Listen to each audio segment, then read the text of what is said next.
Juice वाले ने UAE में ऐसी आलीशान शादी की जिसमें सनी लियोनी से लेकर नेहा कक्कड़, आतिफ असलम से लेकर टाइगर श्रॉफ जैसे दर्जनों सेलिब्रिटी आए। 200 करोड़ रुपए इस लाविश शादी में पानी की तरह बहा दिए गए। एक जूस बेचने वाले के पास इतनी दौलत कहां से आई? जब ईडी ने पता लगाया तो सबकी आंखें फटी की फटी रह गई। बॉलीवुड से लेकर बड़े बड़े बिजनेसमैन भी अब नहीं बचेंगे।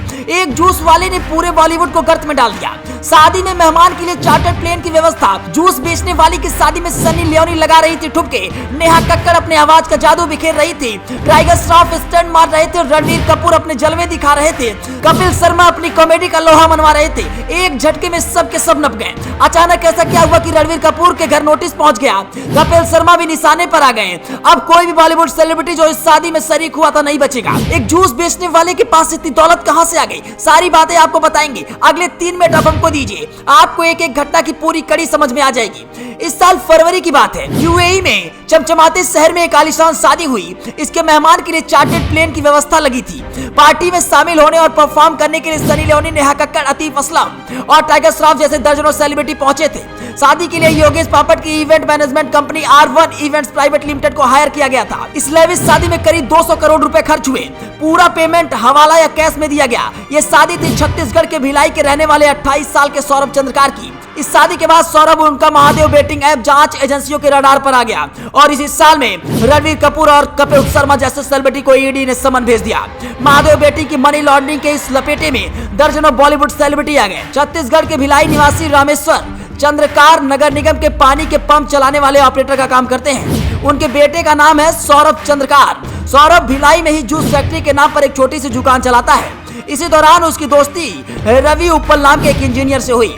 2017 में रवि और सौरभ ने मिलकर ऑनलाइन सट्टेबाजी के जरिए पैसे कमाने के लिए एक वेबसाइट बनाई। हालांकि शुरुआत में इस वेबसाइट के कम यूजर थे और इससे कमाई कम होती थी। सौरभ की कमाई का मुख्य जरिया जूस की दुकान ही थी। उसका दोस्त रवि उप्पल एक प्राइवेट कंपनी में नौकरी करता था। 2019 में नौकरी के बाद सौरभ दुबई चला गया और कुछ समय बाद सौरभ ने अपने दोस्त रवि उप्पल को भी दुबई बुलवा लिया। रवि के दुबई पहुंचने से पहले सौरभ ने बेटिंग वेबसाइट के जरिए पैसे कमाने का पूरा प्लान तैयार कर लिया था।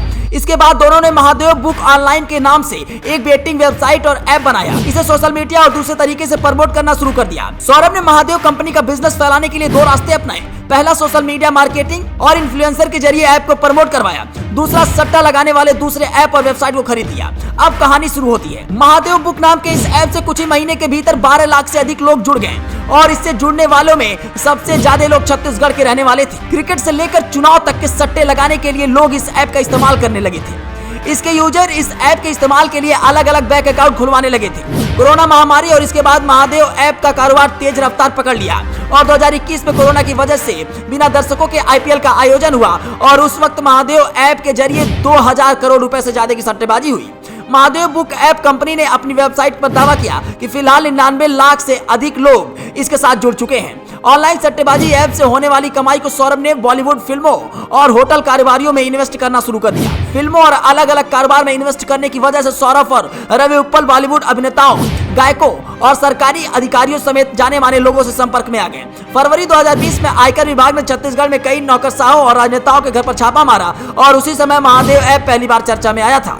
और इसके बाद दुबई में होने वाले सौरभ की हाई प्रोफाइल पार्टी ने हर किसी का ध्यान अपनी तरफ खींचा और एक तरफ अखबार के पन्ने पर उनके सट्टे वाले महादेव ऐप का प्रचार छप रहा था और दूसरी ओर उसके एजेंट की गिरफ्तारी की खबर छप रही थी। पुलिस का कहना था कि देश के 30 से ज्यादा सेंटर से महादेव बुक ऐप को ऑपरेट किया जाता है।